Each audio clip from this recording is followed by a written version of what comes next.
Assalamualaikum warahmatullahi wabarakatuh. Hai teman-teman Kopsus. Oke, ketemu lagi dengan Chef Koko hari ini. Nah, hari ini kita kedatangan tamu yang super spesial nih. Kenapa? Nggak pakai telur sih sebenarnya. Spesial kenapa? Karena beliau ini adalah salah satu founder dari pendiri kampus Universitas Fordakok itu sendiri. Nah, penasaran kan ya? Supaya tidak makin penasaran, mari kita sapa bintang tamu kita hari ini. Selamat pagi Bapak Win. Selamat pagi. Siapa ya? Insya Allah sehat. Oke, masih cerah nih Pak. Alhamdulillah. Alhamdulillah ya Pak. Oke, terima kasih banyak Pak sudah bisa hadir. Mengingat kesibukan Bapak yang sangat luar biasa, sempat-sempatnya bisa hadir di podcast kita hari ini. Terima kasih tim Volkes yang telah mengundang kami hadir pada hari ini dalam rangka untuk memberikan informasi yang sangat bermanfaat untuk pendengar Volkes Universitas Fordakok Bukit Tinggi. Oke, terima kasih banyak Pak. Oke, ini mungkin kita ngulik sedikit nih Pak ya. Salah satu awal perjalanan karir Bapak ini. Bagaimana Bapak bisa tiba-tiba muncul, bukan tiba-tiba juga ya Pak, pasti direncanakan ya dari awal gitu ya Pak ya. Nah, kenapa Bapak bisa hadir sebagai salah seorang pendiri dari kampus Universitas Fordakok ini sendiri? Nah, awal karirnya dulu Pak, dari awal sekolah mungkin dulu ya. Karena teman-teman di rumah kan belum tahu nih ya, bagaimana bio dari Pak Win ini sendiri. Oke Pak, silakan Pak. Oke, terima kasih Pak Riko. Saya dulu sekolah SD itu di Cupak, Kabupaten Solok. Tamat SD, saya merantau ke Padang, kos sendiri di Padang. Saya masuk tes di SMP 7, Negeri Padang. SMP udah ngekos nih ceritanya. Udah ngekos sendiri. Waduh, luar biasa. Udah Applause ngekos dulu dong sendiri. teman-teman. SD loh, SD udah ngekos. Tahun bayangin. 73. 73. 73. Saat itu Padang Solok 4 jam naik bus. Naik bus nih. Nah, setelah sekolah di situ 76 tamat, saya tes lagi masuk di SMA Negeri 3 Padang. SMA Negeri 3 Padang. Jadi anak pertama di SMA Negeri 3 Padang. Oh, Lulusan pertama, anak pertama lulusan pertama. iya luar Nah, biasa. setelah tamat di SMA 3, kan semua orang bercita-cita ingin masuk perguruan tinggi. Iya. Saya waktu itu tes namanya dulu adalah perintis. Perintis 1, 2, dan 3. Saya ambil perintis 3. Wilayahnya adalah Sumatera, perintis 3. Masuk UNAN. Pilihan pertama saya adalah kedokteran dan peternakan. Oke. Setelah lulus pengumuman, tahu lulus di pilihan kedua peternakan. Peternakan. Pada saat yang sama sebelum hasil pengumuman lulus, saya tes pilot Garuda di Tabing. Wus. Jadi saat itu lulus di pilot Garuda, karena tes akhirnya di Nutanio, saya tinggalkanlah kuliah di peternakan UNAN. Oke. Nah, saat itu saya berkeinginan karena punya postur tubuh yang ideal tinggi, 170, berat badan saat itu adalah 67, sangat ideal sekali, bulan gemuk seperti sekarang. Habis itu berangkatlah ke Jakarta dengan biaya Garuda. Tes Nutanio, tes pertama tulisan lulus, wawancara lulus, baik itu wawancara bahasa Inggris dan bahasa Indonesia. Tes terakhir kesehatan tidak lulus. Setelah dilakukan pemeriksaan oleh dokter penerbangan, dikatakan bahwa ketinggian pesawat 36.000 kaki itu tidak mampu untuk mengendalikan pesawat. Oke. Sehingga hasil itulah saya tahun 80 itu menganggur di Bandung selama 1 tahun. Nah, apa aja kerjaan saya selama menganggur, Pak Riko? Saya bimbingan tes di Bandung College. Di Bandung itulah bimbingan tes yang paling top, itu adalah Bandung College. Tujuan saya mau masuk Universitas Perintis 1. Perintis 1 itu adalah universitas yang top di situ. ITB, UNPAD, UI, Gajah Mada. Nah, saat itu saya pilihan pertamanya adalah di ITB, pilihan keduanya di IPB. Tahu di IPB lulus cadangan 10. Mana ada orang mundur lulusan di universitas top. Iya. Sehingga saya saat itu ambil kesimpulan pulang ke Sumatera Barat. Pulang Sumatera Barat, kata orang tua saya, Win, itu ada penerimaan akademi perawat di Padang, baru buka. Silakan daftar kalau berminat. Oke Bu, saya pikir-pikir dulu agak 3 hari. Jangan 3 hari, ini pengumumannya hanya tinggal 2 hari lagi. Kalau ya besok berangkat. Saya berangkat dari Solok ke Padang, daftar, tes, tak tahu lulus. Lulus, kuliahlah kami dengan kawan-kawan termasuk salah satu founder kita juga dengan Pak Zainal Abidin. Oh, Pak Zainal. Nah, saya kuliah di namanya Akademi Perawat, tapi programnya crash program. Atau istilahnya adalah D1. Itu kapan diketahui? Setelah 6 bulan kuliah. Kami tahu bahwa hanya 1 tahun. Setelah itu diangkat pegawai negeri. Kita masukkan bahan, langsung keluar SK pegawai negeri. Dengan pangkat 2A. 2A. Setelah itu ditempatkan pertama kali di Puskesmas Kuranji, Padang. Setahun mengabdi di situ, 83, saya dipindahkan ke Puskesmas Muara Labuh. Puskesmas Muara Labuh, Kabupaten Solok saat itu. Sekarang namanya Solok Selatan. Dinas di Puskesmas 3 tahun. Ditempatkan di situ oleh dokter karena kita adalah agak disiplin, ditempatkanlah saya di 2 jabatan di situ. Pertama adalah mengelola keperawatan, rawat inap. Yang kedua adalah penanggung jawab gudang farmasi. Oke, siap. Nah, setelah sukses di situ, selama 3 tahun, buka rumah sakit umum daerah Muara Labuh, TPD.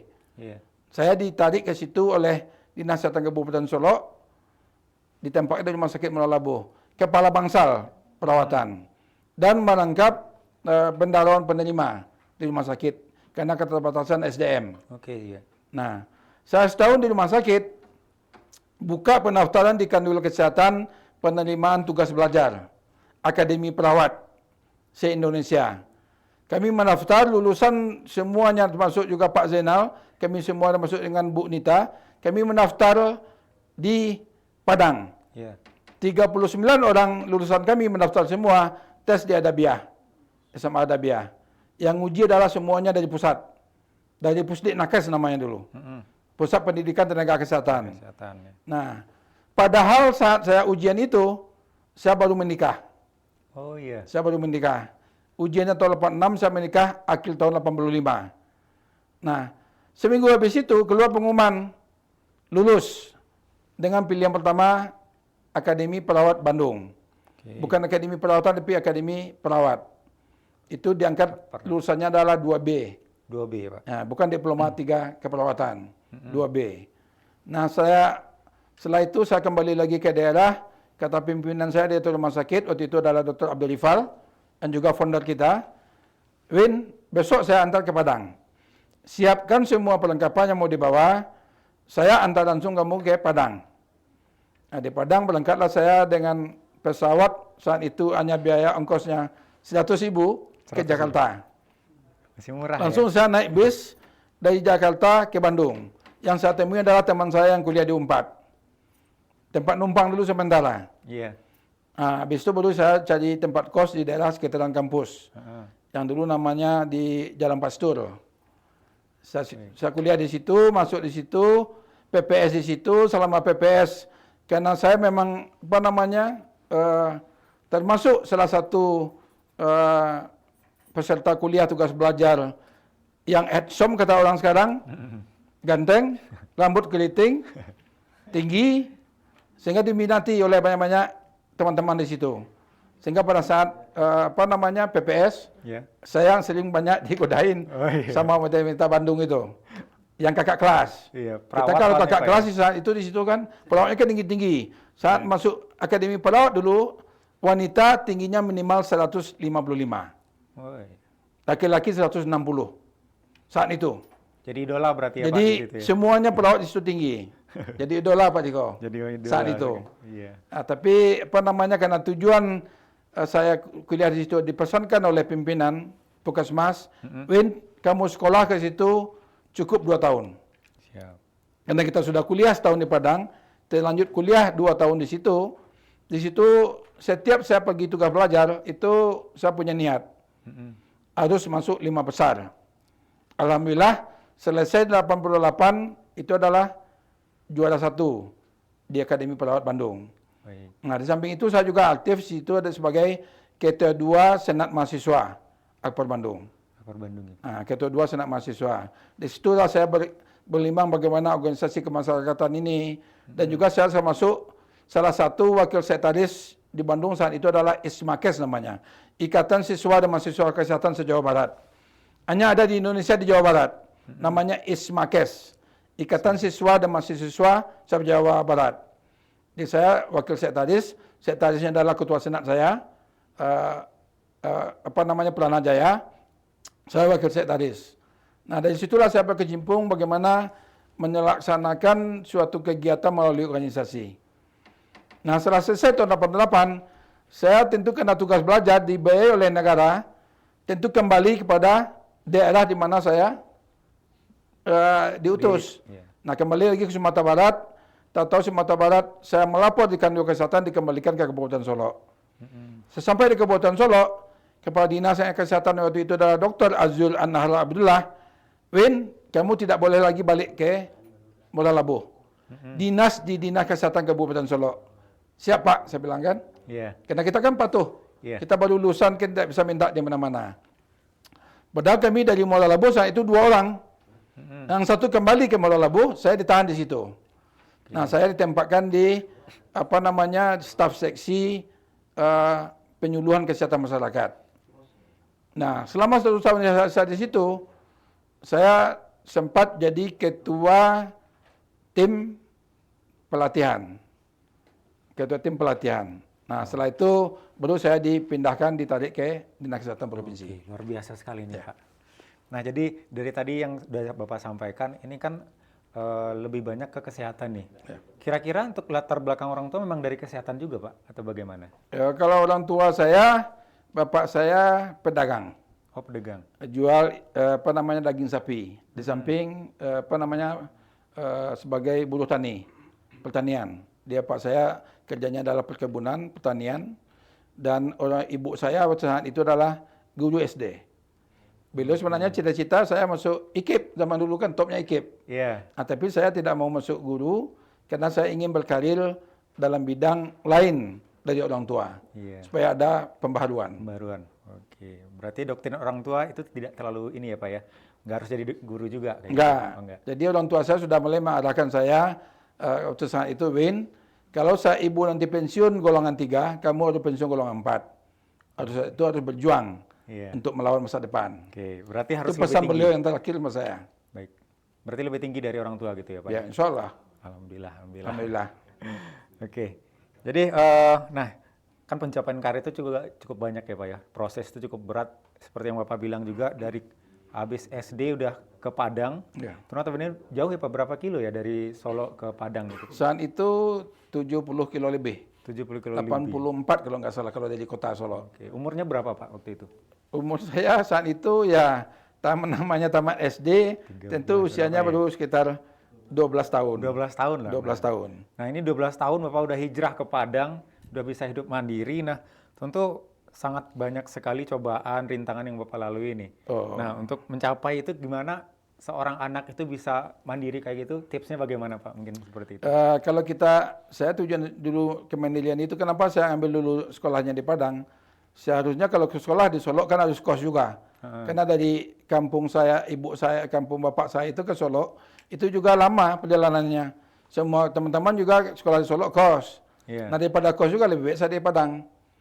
Nah, perjuangan hidupnya ya jauh dari orang tua, sudah pasti kita harus membuat perencanaan yang matang.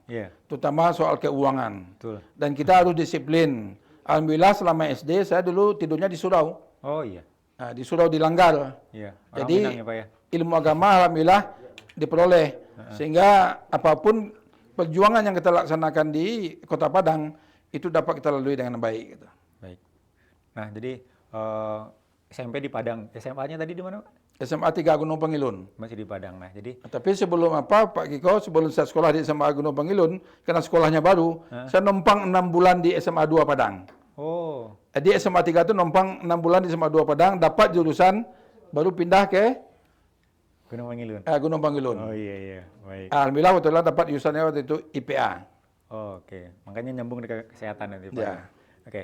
Secara singkat saja Pak, ini kan dari sekolah tadi sampai menuju puncak karirnya nanti, itu kan pasti banyak tantangan Pak. Tantangan dan halangan. Kebanyakan orang nih di mana, terutama nih Gen Z nih Pak. Gen Z ketika sudah dapat masalah mereka langsung down nih.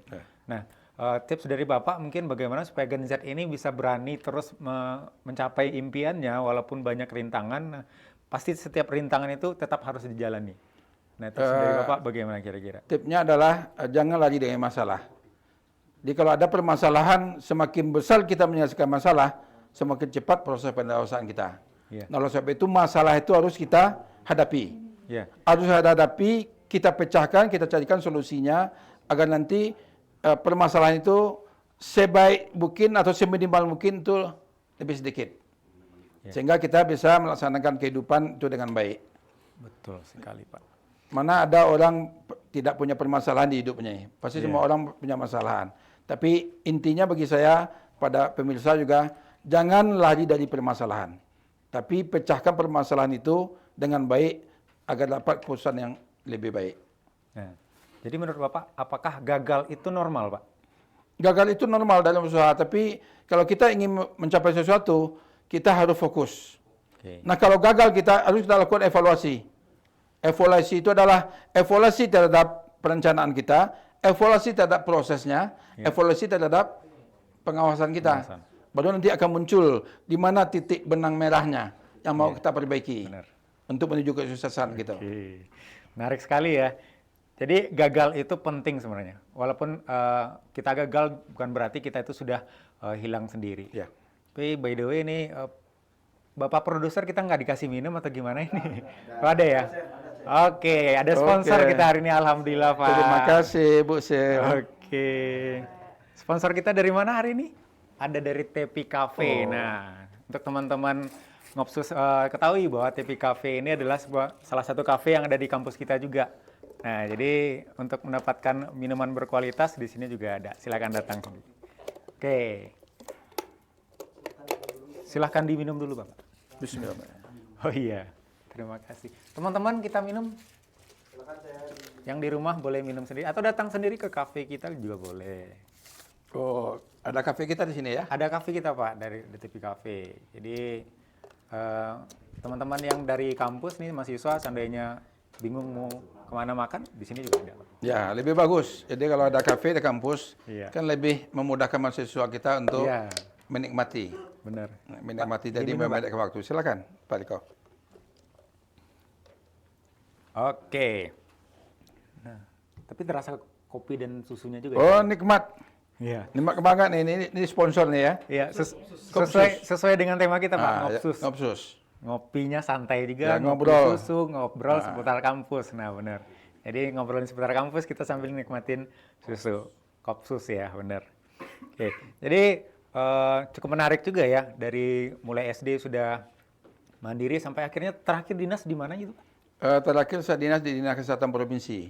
Ah, Jabatan terakhir sekretaris Dinas Kesehatan Provinsi. Dan itu memang berjuang sangat berat. Kenapa berjuang sangat berat? Teman-teman saya masuk Dinas Kesehatan golongan 3A. Saya masuk Dinas Kesehatan golongan 2A. doa. Nah, kenapa bisa jadi sekretaris Dinas Kesehatan Provinsi? Yang pertama, tip yang mau saya berikan, yang pertama adalah bekerja dengan ikhlas, Oke, bekerja keras, bekerja cerdas, dan bekerja tuntas. tuntas. Tuh, jadi intinya. tuntas. Kerjaan Jadi harus kita bekerja diselesaikan. keras, bekerja cerdas, bekerja ikhlas, bekerja tuntas. Itu motonya. Oke. Tetap harus dituntaskan ya. Setiap pekerjaan harus tuntas. Nah, bukan hanya di niat saja, tapi harus dituntaskan. Oke, Pak Win, dari berbagai macam karir Bapak tadi, nah kira-kira yang Bapak anggap sebagai puncak karir itu pada posisi yang di mana? Saya mulai diangkat jabatan itu dulu kepala seksi. Kepala seksi itu dua pilihan. Saya lulus kuliah S2 di UI, tapi dana tugas belajar tidak ada. Saya dengan biaya sendiri itu tidak mungkin. Iya. Kenapa? Karena saat itu saya masih ngekos di Padang. Iya. Selama saya di Padang itu 20 tahun ngekos. Ngontrak rumah. 20 tahun, Pak. 20 tahun. Nah, tentu harus saya ada ambil pilihan. Mau kuliah di UI kah atau ambil rumah? Iya. Sementara saya dua punya anak perempuan. Nah, saya banting setir, saya tidak jadi kuliah di UI, saya mundurkan niat saya ambil rumah di Padang. Siap. Nah, sambil itu saya cari untuk kuliah S2 di UNP. Nah, karena minat saya adalah, tempat pekerjaan saya di Dinas Kesehatan adalah di bagian promosi kesehatan, saya ambil jurusan marketing. Marketing. Nah, magister manajemennya, konsentratnya marketing. Oh iya. permasalahan. Jadi dari situlah mulai awal karir. Awal karir di situ pindah mutasi-mutasi di sekalian dinas kesehatan, dan terakhir di dinas kesehatan itu adalah saya sebelum pindah ke UPTD adalah Kasubag Umum Kepegawaian dan Hukum. Habis itu 2011 saya dimutasikan ke UPTD Balai Laboratorium Kesehatan Sumatera Barat, itu pada jabatan KTU. Oke. 2016 saya ditarik lagi ke provinsi. Lagi. Untuk menduduki jabatan itu zaman dahulu itu tidak mudah. Harus ikut deklat PIM. Deklat pimpinan. Untuk eselon 4 dulu namanya sekolah pimpinan dasar. Alhamdulillah di deklat Pemda Sumbar juara 1. Habis itu ada lagi peraturan baru, karena dulu adalah eselon 4B, naik jadi eselon 4A, otonomi daerah. Deklat lagi, namanya ADUMLA. Administrasi Dasar Umum Lanjutan. Tempatnya di APDN Bukit Tinggi ini, alhamdulillah juara 1 juga lulusannya. Deklat pimpinan. Setelah itu saya ditempatkan di Kasubag Umum Kepegawaian lagi. Itu saya ikut deklat PIM 3 untuk eselon 3. Alhamdulillah dari seluruh OPD yang ada di provinsi, saya masih diberi kesempatan untuk juara 1. Luar biasa. Di situ sudah puncak karirnya. Oke. Dengan adanya sertifikat deklat PIM 3 itu kita sudah ada kesempatan untuk menduduki jabatan eselon 3. Zaman saya dulu pegawai, dik dulu baru duduk. Pendidikan dulu baru duduk jabatan. Kalau sekarang kan tidak. Sekarang duduk dulu baru dik. Itu bedanya kita dengan sekarang. Lebih bagus zaman dahulu itu adalah pendidikan dulu, kita baru didudukkan. Jadi punya SIM dulu kita, baru nyetir mobil. Jadi skill dan knowledge-nya dulu dibentuk. Itu. Keterampilannya dulu kita nikmati, baru kita laksanakan. Oke. Jadi kira-kira proses pencapaiannya itu susah nggak, Pak? Oh, sangat susah sekali. Kenapa? Karena zaman dahulu itu kan kental dengan masalah-masalah politik. Tapi kalau kita punya prestasi dan yakin bahwa itu tujuan kita adalah keberhasilan kita untuk baik dalam organisasi, tidak ada yang tidak mungkin di dunia ini. Itulah Allah ciptakan kita. Jadi jabatan itu kan amanah. Tidak kita minta. Dan saya satu-satunya pegawai dinas kesehatan provinsi, alhamdulillah, yang pernah juara 1 PNS teladan golongan 3 di Sumatera Barat. Sehingga saat itu oleh Gubernur Kepulauan Fauzi, saya diberi kesempatan untuk menunaikan ibadah haji dari uang negara. Tapi hajinya haji umum. Haji umum. 2006 saya pegawai teladan. Juara 1. 2006 ya, Pak? 2006. Saya mendaftar antrian 2 tahun, 2008 berangkat sendiri. Alhamdulillah. Dengan perjuangan yang berat itulah kita mulai berbenah diri. Di samping itu saya juga aktif dari berbagai organisasi kemasyarakatan. Baik itu organisasi perantau Perkumpulan Solok Sayo Sakato. Saya kebetulan diberi kepercayaan Sekretaris Umum Perantau Solok Sayo Sakato Sumatera Barat, dan juga diberi kepercayaan sebagai Dewan Pengawas Suku Melayu Minang Sumbar. Melalui organisasi yang banyak itulah yang mendorong membantu saya untuk memegang amanah jabatan. Di samping banyak networking, banyak teman. Saya sama dengan Pak Zainal, saya suka banyak teman dari manapun organisasinya. Sehingga dengan teman yang banyak itulah teman yang mempromosikan kita, bukan kita yang mempromosikan diri kita. Termasuk dulu Pak Zainal waktu penilaian teladan, kita tanya oleh tim nih, bila KTU atau saat itu, saya kasih.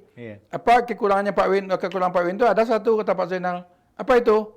Dia kalau pergi ke kantor pakainya setel katanya. Itu kekurangan dia. Terus sepatunya bermerek katanya kan, kata Pak Zainal. Dan pakainya selalu rapi. Memang saya dari SD sudah rapi. Saya kalau baju tidak bersetrika, celana tidak bersetrika, itu nggak bisa saya pakai. Gili rasanya. Jadi semua pakaian itu harus rapi. Walaupun tidak terlalu mahal zaman dahulu. Tapi yang penting bersih, rapi ya, Pak. Nah, mengingat tadi Bapak juga sebut Pak Zainal. Kemarin kan di podcast sebelumnya kita sudah menampilkan Pak Zainal juga nih sebagai bintang tamu. Kira-kira gini, Pak. Hal apa yang tidak kita ketahui tentang Pak Zainal, terutama panggilan nih. Panggilan Bapak ke Pak Zainal itu seperti apa? Kalau Pak Zainal itu dulu kan sama kuliah, saya kan tahun 1981. 81, 82. Jadi itu saat kami kuliah dari kelas program Akademi Pelawat di Padang. Beliau karena paling tua, kami daulatlah di angkatan itu beliau jadi ketua. Oke. Nah, saya tahu nama beliau itu, nama kecil beliau itu panggilannya dengan sebutan Nung. Saya tidak pernah panggil Nal, tidak pernah. Saya panggil pasti Nung. Karena itu nama kesayangan dari pemilih-pemilih yang terdekat beliau. Oke. Jadi panggilnya Nung. Jadi saya tahu dari kakak beliau manggil Nung. Nah, saya panggil Nung juga. Nah, beliau adalah tokoh inspirator kami karena beliau tua, banyak pengalaman, sudah dari bawah beliau dari SPK, baru lanjut lagi sekolah sama dengan kami. Tentu ini jadi tokoh panutan bagi kami. Oke. Dan beliaulah yang mengajak saya untuk mendirikan sekolah ini di Bukit Tinggi karena beliau saat itu sudah mempunyai Akademi Perawat Nantongga. Oh iya. Nah, kami waktu saya kuliah di S2, kan beliau bilang, Win, sekian tahun lagi kita akan pensiun. Terus apa cita-cita setelah pensiun? Belum ada ketua, saya bilang kan. Nah, kalau belum ada, bagaimana kalau kita dirikan sekolah di Bukit Tinggi, tapi stikes, Iya. bukan akademi. Oke. Nah, beliau lah pencetus berdirinya sekolah ini. Kumpul kami teman-teman sama-sama, beberapa orang. Ada beberapa orang dulu yang seksi alam tinggal kini 8 orang lagi sekarang. Oke. Perjuangan sangat berat di kampus ini. Sehingga bisa semegah ini gitu. Alhamdulillah. Tepuk tangan dong teman-teman. Nih. Jadi izin juga Pak Nung. Jadi sebuah circle yang baik itu adalah circle yang dimana kita sama-sama saling mendapatkan hal yang positif gitu ya Pak ya. Oke. Nah, dari organisasi Bapak aktif, kerjaan juga aktif juga banyak sekali macamnya. Itu kan sangat sibuk nih Pak. Ya. Kira-kira bagaimana caranya untuk membagi waktu dengan keluarga gitu Pak? Ini Bapak juga punya 2 anak juga kan waktu Ya. itu? Jadi kalau anak saya dari kecil itu sudah saya didik untuk mandiri. Kenapa saya didik untuk mandiri? Karena saya juga dari kecil sudah diajar mandiri oleh orang tua. Isil ini, Sylvia Winas dan Loli Novita Winas ini dari kecil itu sudah saya didik untuk sekolah mandiri. Dulu kan orang kan bapaknya pejabat kan anaknya diantarin dengan mobil dinas ke sekolah. Kalau dia malu diantarin dengan mobil plat merah, plat merah apa enggak usah diantarin katanya. Naik ojek aja lah tadi tunjukin katanya jalannya aja. Iya, oh luar biasa. Nah, dari situ saya ajar anak saya mandiri. Dan dia juga karena lihat kegiatan saya sibuk, dia juga belajar organisasi. Termasuklah Silni dulu aktif di Pramuka Saka Bayangkara. Saya adalah ketua pindah Saka SBH Sumbar. Nah, dia tidak tahu saya pantau setiap saat. Dia katanya latihan pramuka. Iya. Saya kan enggak sebagai orang tua kita was-was dong. Iya, benar. Anak kita cantik, keluar sebentar, saya telepon kakak Kakak pimpinannya. Eh. Kak Azwar, anak saya ada nama ini anak Kak Azwar. Ada. Titip Kak Azwar anak saya. Nah, Sil sendiri tidak tahu saya titipkan. Oke. Nah, gitu. Jadi gitulah. Nah, anak-anak ini saya ajar mandiri, termasuk memasak saya ajarin biar dia mandiri. Iya. Nah, seperti itu Pak Eko. Jadi memang dari dini itu harus diajar anak-anak ini mandiri. Iya, walaupun Tidak manja. benar Pak. Nah, jadi dia siap menantang masa depan kalau orang tuanya tidak ada lagi. Oh, iya. Jadi walaupun dilepas tapi tetap dipantau dari jauh. Tetap ya, Pak, ya? dipantau. Oke. Dipantau. Tapi tetap masih ada family time-nya ya Pak ya? Oh, ada. Iya. Apabila ada waktu, ada kita makan-makan bareng-bareng sama anak-anak luar gitu kan. Iya. Ada ke pantai main-main. Bayangkan tuh saya masih S1 di USU aja, saya bawa nih main-main ke pantai air manis. Waktu itu Loli masih kecil, masih umur 1,5 tahun. Sil sudah SD. Saja ke pantai air manis, mandi-mandi pantai gitu. Itulah waktu yang kesempatan yang seperti itulah yang bisa ngajak anak-anak. Nah, apalagi kalau sudah di Dinas Kesehatan Provinsi sekarang kan. Iya. Nah, setelah pensiun itu Pak Iko, banyak lagi aktivitasnya. Iya. Kita kan tidak menyangka. Iya. Selama ini yang kita tanam berbuahnya lain gitu. Iya benar. Tapi kan sangat positif buahnya Pak. Nah, buah alhamdulillah positif gitu. Jadi begitu pensiun 2018, 2019 langsung diminta untuk jadi namanya PPO IFH Sumbar. Provincial Project Officer. Konsultannya IFH dengan dana Global Fund. Jadi saya sampai 2021 di Global Fund, habis itu mundurkan diri. Kenapa mundurkan diri? Permintaan anak. Jadi Loli udah ngomong sama saya, Pak, udah terlalu capek Papa, kan saya sudah selesai. Udah, Papa mundur lagi di situ. Cukup di DPR saja sebagai tenaga ahli. Oh iya. Jadi saya pensiun juga sudah dipakai oleh kawan-kawan di DPR sebagai tenaga ahli. Luar biasa Pak. Tenaga ahli DPR. Jadi satu-satunya orang kesehatan di Sumbar pertama kali jadi tenaga ahli di DPR Provinsi. Insya Allah diberi amanah kepada saya. Alhamdulillah. Tepuk tangan dong teman-teman. Nah, tapi jangan tepuk tangan doang, tapi tetap harus diikutin jejaknya gitu ya. Nah, ini teman-teman kita kan ini masih muda nih Pak. Ya. Kira-kira ada pesan nih Pak buat teman-teman ini supaya bisa sukses juga seperti Bapak nantinya? Yang pertama tipnya agar sukses itu jangan hanya tahu tugas pokok dan fungsi. Kalau kita di pendidikan, pendidikan ini beda dengan birokrasi ini. Pendidikan di samping kita tahu tentang bidang akademik, dia juga harus mempelajari bidang non akademik. Oke. Dan juga kita harus tahu bagaimana kepengurusan badan penyelenggara perguruan tinggi itu. Jadi kan di pendidikan kita dua nih punya. Satu badan penyelenggara yayasan, satu lagi badan pengelola. Iya. Badan pengelola tentu saja adalah rektor, Iya. berikut dengan sivitasnya. Badan penyelenggara adalah yayasan. Yayasannya. Nah, kita sebagai tenaga muda yang aktif di Universitas Fotokop ini, bagaimana kita menyeimbangkan semua masalah permasalahan yang ada di UFDK ini, kita semuanya harus tahu. Oke, benar. Contoh misalnya Pak Liko ditempatkan misalnya di S1 pariwisata. Bukan pariwisata aja yang Pak Liko ketahui. Pak Liko harus tahu tentang peningkatan kapasitas untuk keperawatan. Peningkatan tentang kebidanan, fisioterapi kesehatan masyarakat. Benar. Agar semua ilmu yang ada di UFDK ini itu kita kuasai. Baru kita bisa nanti menciptakan generasi penerus yang kuat. Benar. Jadi kita dalam hidup itu semua problematik sosial itu harus kita kuasai. Oke, terima kasih banyak Pak. Nah, kalau untuk mahasiswa nih Pak, pesannya apa Pak? Kalau untuk mahasiswa belajar dengan tekun, jangan patah semangat untuk mahasiswa dan belajarlah sesuai dengan kurikulum yang diberikan. Belajar proaktif, jangan reaktif, tapi belajar proaktif. Kenapa kita reaktif? Kalau kita proaktif, jadi kalau seandainya dosen kita tidak ada, kita tidak keluyuran. Tapi mencari kesibukan apakah itu di pustaka, apakah itu diskusi kelompok di dalam kelas, tentang permasalahan kesehatan yang perlu kita pecahkan. Kalau khusus tentang masalah kesehatan. Tapi bisa juga kita mencari permasalahan topik yang hangat di Indonesia, kita bicarakan, kita bikin kajian. Kajian itulah nanti kita berikan pada pimpinan. Sebagai bahan masukan, apalagi UFDK sudah punya pusat kajian, riset juga. Dan kajian ilmiah. Nah, kita sampaikan di situ sebagai bahan bagi teman-teman kita di pusat kajian. Walaupun nantinya lagi nongkrong di kafe gitu Pak ya. Iya, tapi bisa tetap diskusi. ngobrolnya tuh lebih positif dan berdaging lah gitu. Oke Pak, menarik sekali sebenarnya untuk teman-teman juga seandainya ada pertanyaan nanti juga bisa disampaikan DM aja di channel kita. Seterusnya kita mungkin ada sedikit games Pak. Ya. Biar lebih semangat gitu. Saya ada ini kayak arisan kita Pak. Nah jadi di sini ada daftar pertanyaan sebenarnya. Nanti Bapak pilih 3. Kemudian Bapak jawab masing-masing pertanyaannya. Siapa ya Pak ya? Ada hadiahnya Pak di sini. Ada hadiahnya juga. Silakan Pak. Bismillahirrahmanirrahim.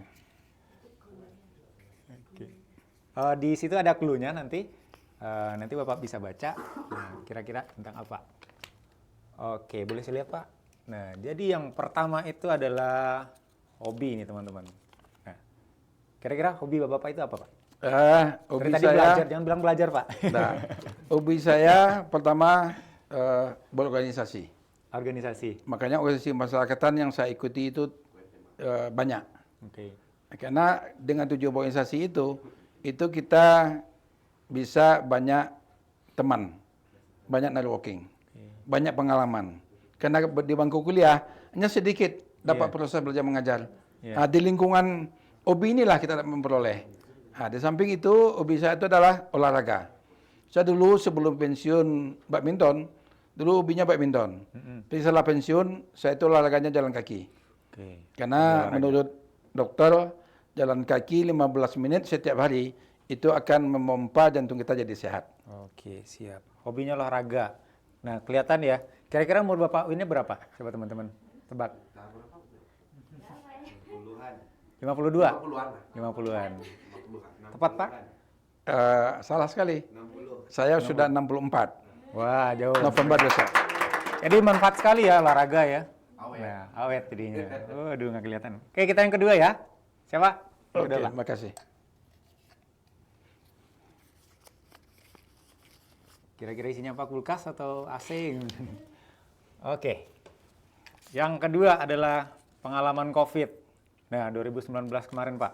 Itu dunia khususnya terguncang dengan COVID. Nah, pengalaman Bapak dengan COVID ada yang ini? Saya sangat sangat mengalami pengalaman yang sangat baik sekali pada saat COVID.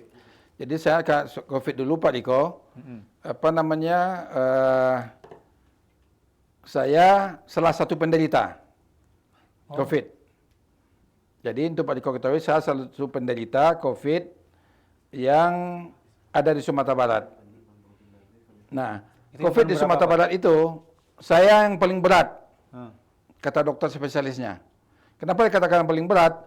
Dari sekian jumlah pasien COVID-19 dan 2020, saya yang paling berat. Kenapa dikatakan paling berat? Saya masuk rumah sakit itu bulan September 2020. Puncak COVID. Oh iya. Semua rumah sakit penuh. beratnya. Saya dititipkan di rumah sakit Hermina di IGD-nya 2 malam. Mm-mm. Itu sudah batuk-batuk, sudah batuknya sudah berdahak dan sudah keluar darah. Dari situ beberapa dari rumah sakit saya hubungi. Hari ketiga baru saya dapat pindah di rumah sakit M Jamil. Mm-mm. Nah, satu hari saya di bangsalnya di Astel, habis itu atas keputusan dokter dipindahkan ke ICU. Iya. Di ICU saya 17 hari. 17 hari, Pak. Dari 17 hari di ICU, 4 hari tidak sadar. Jadi, kata dokter spesialisnya sama saya, ini adalah mukjizat Allah. Iya, benar sekali itu. Di luar pengetahuan beliau, saya sudah tidak ada. Menurut ilmu pengetahuan kedokteran. Tapi kenapa saya ada? Di situlah mungkin doa-doa daripada teman-teman. Doa anak-anak dari panti asuhan, doa dari masjid yang ada punya rumah tahfiz yang saya bantu selama ini. Kita kan tidak tahu doa siapa saja. Ya, Apakah itu doa anak-anak kita, apakah doa teman-teman kita, apakah doa kedua orang, doa istri kita tidak tahu. Tapi situlah mukjizat Allah menunjukkan kebesarannya. Iya. Doa siapa yang sampai ke langit kita? Ya, nggak doa tahu, Pak. siapa yang sampai menembus langit ke-7 kita tidak tahu. Ya. Yang penting selama saya hidup, kita harus berbuat baik dengan siapapun. Ya. Dan jangan lupa, berapapun Pak Riko menerima gaji, itu harus disisakan sedikit untuk sedekah. Berapapun kita punya gaji, sedekah itu tidak melihat nominalnya. Ya. Tapi niatkanlah sedekah itu, itulah nanti yang akan membantu kita dalam proses kehidupan. Benar. Saya alami sendiri ini. Saya merasakan sendiri, sedekah sedikit, masukannya banyak, sedekah lebih banyak lagi, masukannya lebih banyak lagi. Iya. Datangnya dari mana-mana. Iya. Nah, itulah pengalaman hidup. Karena sedekah nggak bikin kita miskin ya, Pak? Ya, tidak bisa kita miskin. Nah, COVID itulah pengalaman saya di Sumatera Barat. Malah dokter spesialis paru, dokter Masrul spesialis paru, konsultan Finasim, kaget dengan saya. Ini dah di luar pengetahuan saya, Mak Win katanya. Iya. Mak Win ini sembuh, itu mukjizat Allah. Begitu juga dengan Dr. Hamdani, ahli mikrobiologi itu. Kan adik kelas saya di SMA 3 itu. Dia mengatakan pada teman saya lain, itu di luar pengetahuan kami. Beliau itu sembuh, itu mukjizat Allah. Berikut juga dengan dokter jantung. Dokter Masrul Safri, SPJP. Ini luar biasa nih perjuangannya. Allah yang punya kuasa katanya kan. Itulah pengalaman pahit. Dan selama saya di rumah sakit, tidak boleh dikunjungi oleh keluarga. Nah, yang ngurus itulah Sil sama Loli.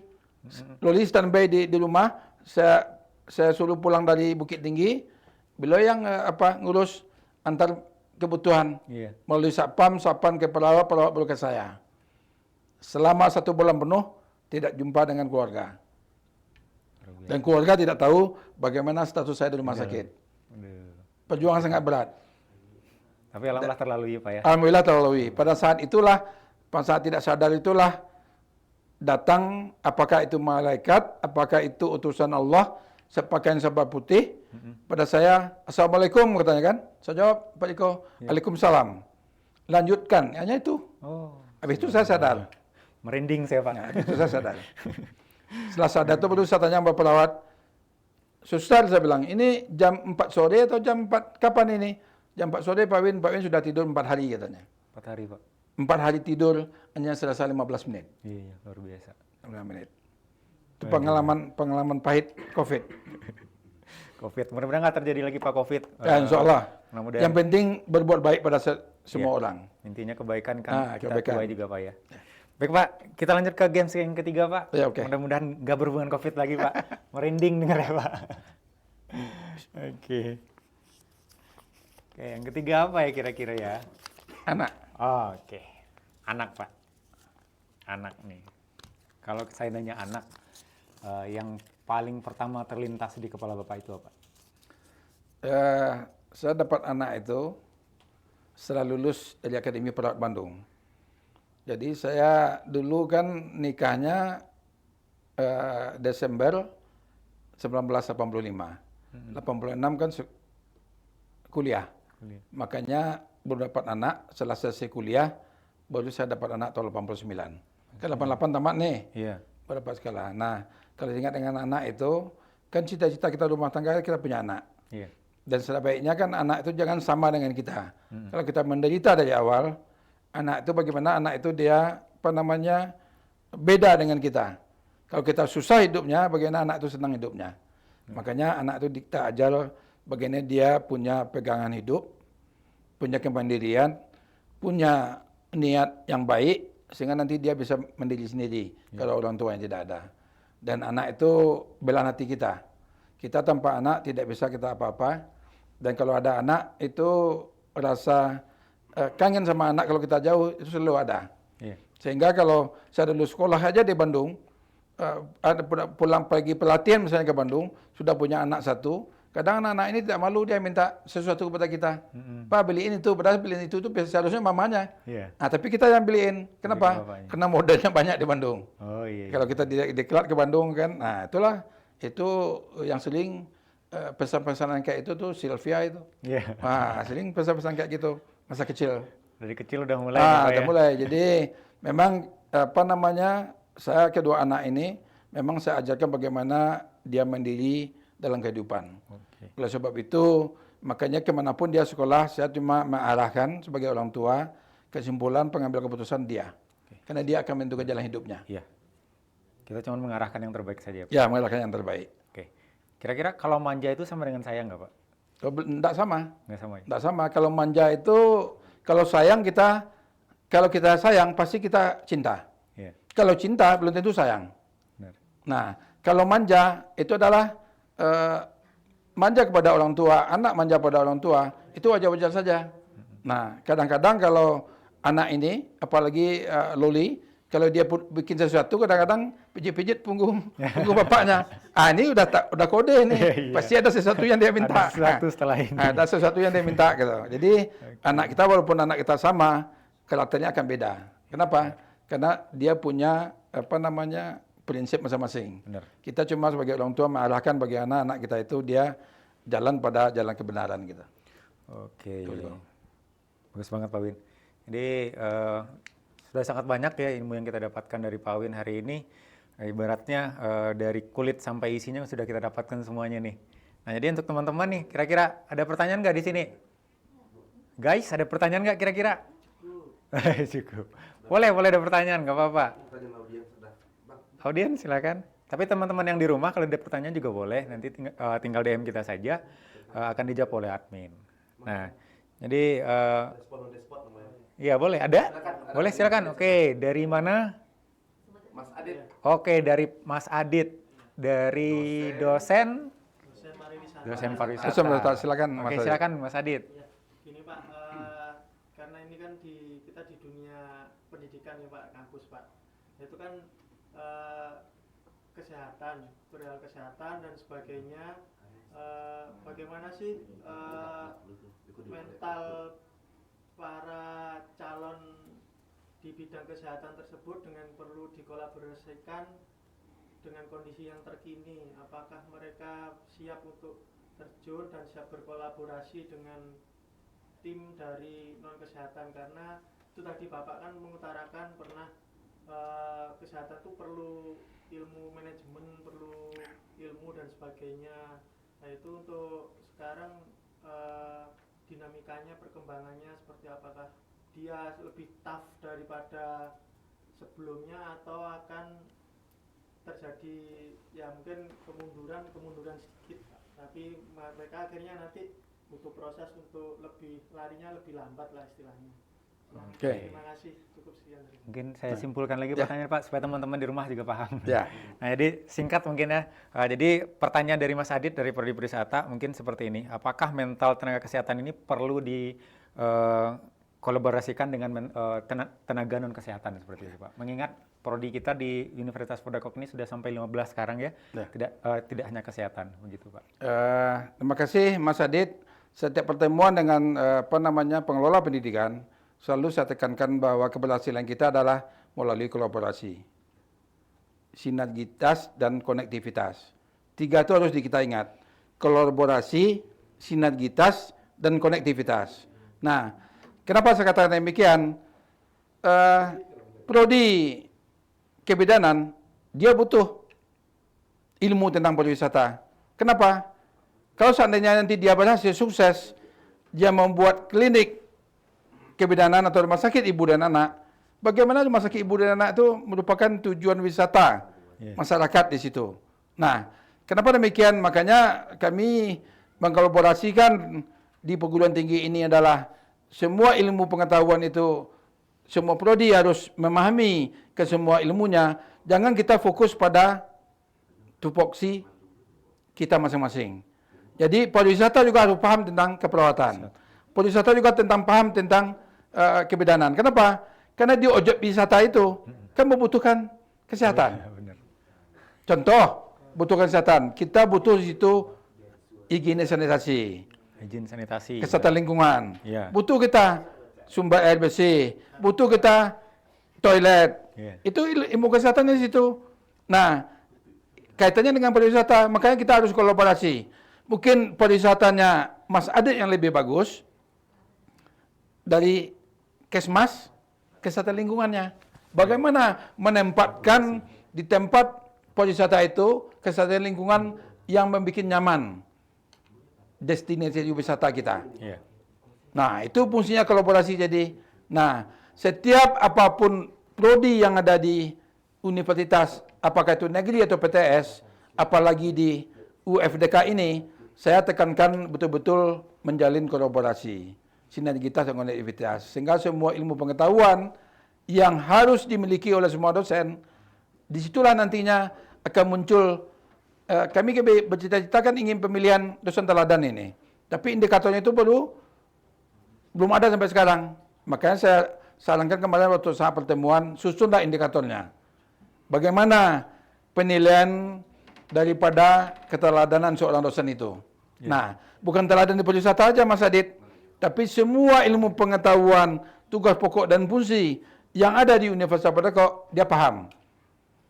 Terutama paham apa fungsi badan penyelenggara, apa fungsi badan pengelola, apa fungsi kita sebagai dosen dalam meningkatkan mutu lulusan.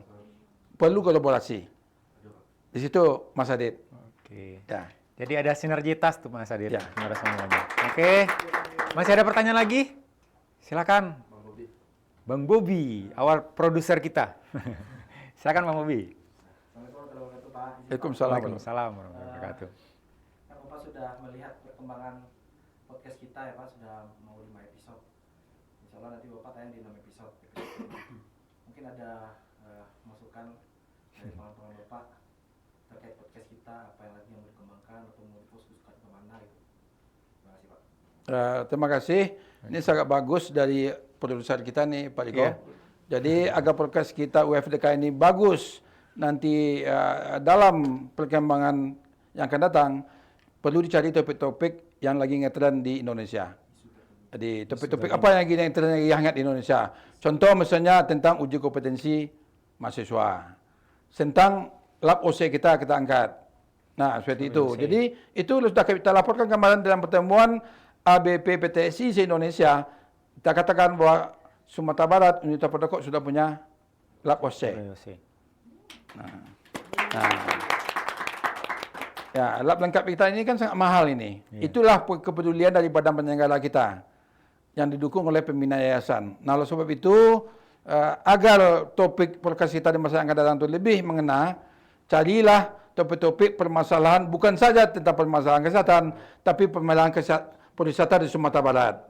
Ya Pak Bobi ya, persoalan pariwisata di Sumatera Barat. Bagaimana kita membantu pemerintah daerah dalam meningkatkan kunjungan wisata di Sumatera Barat. Yang kedua, bagaimana kita meningkatkan perekonomian di Sumatera Barat melalui kewirausahaan dan bisnis digital. Bisnis kita kan kaitannya nanti dekat dengan UMKM.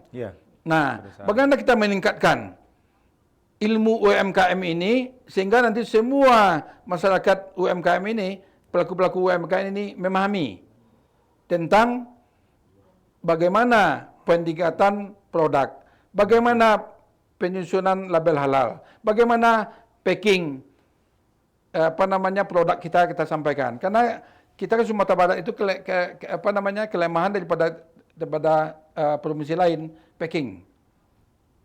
Cobalah lihat ke Jawa, packing orang betul-betul menarik. Itu kan salah satu media promosi. Nah, kalau packingnya menarik, orang lihat gambarnya tahu, ini produksinya Sumatera Barat. Nah, packing itu perlu.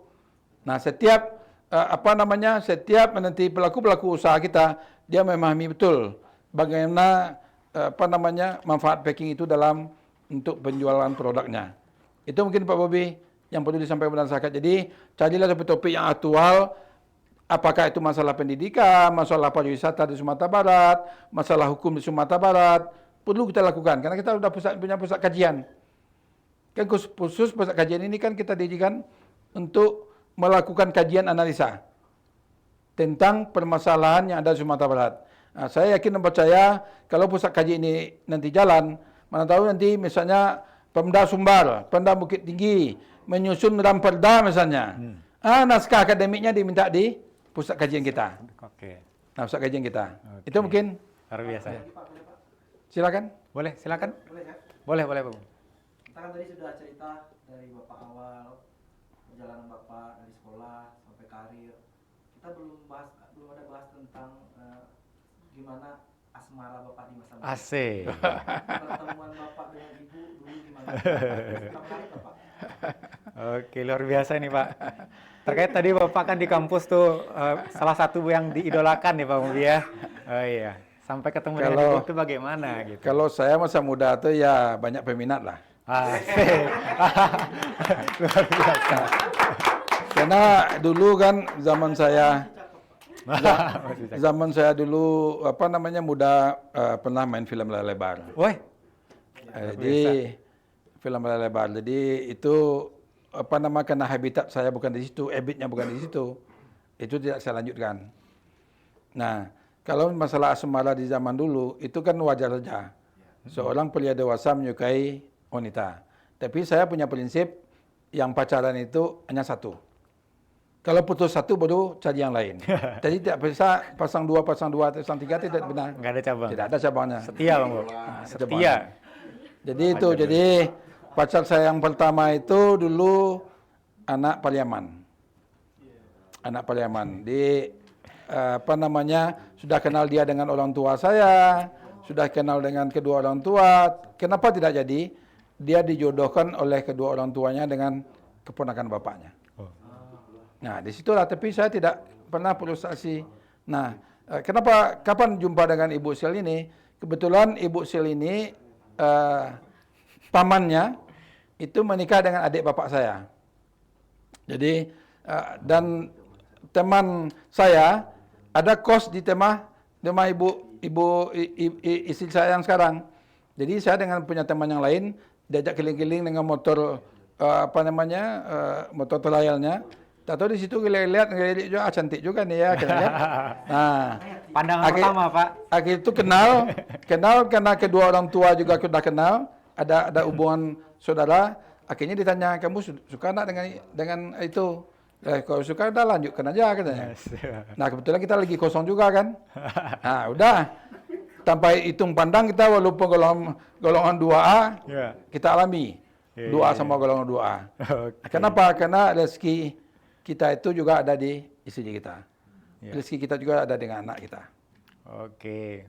Bagaimana Bang Bob? Sudah masih ada pertanyaan?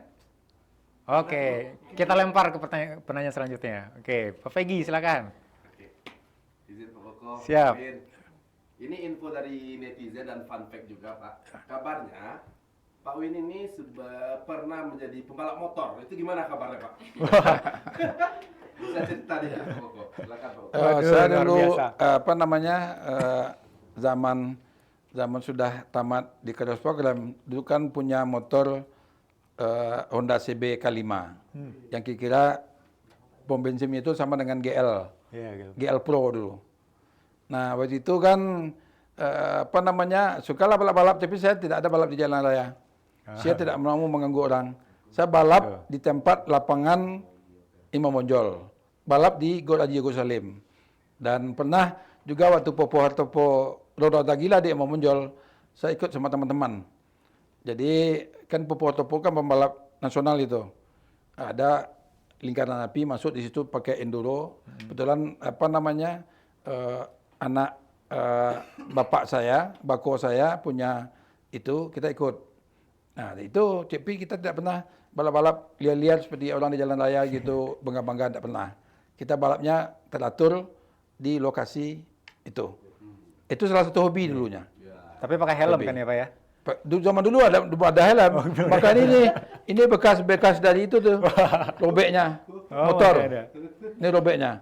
6 bulan dulu mata nih suram. Oh. Tapi masih bisa saya bawa motor walaupun ini diikat sama itu sama singlet kayak Puskesmas, masih mampu saya bawa motor Puskesmas. Oke. Gitu.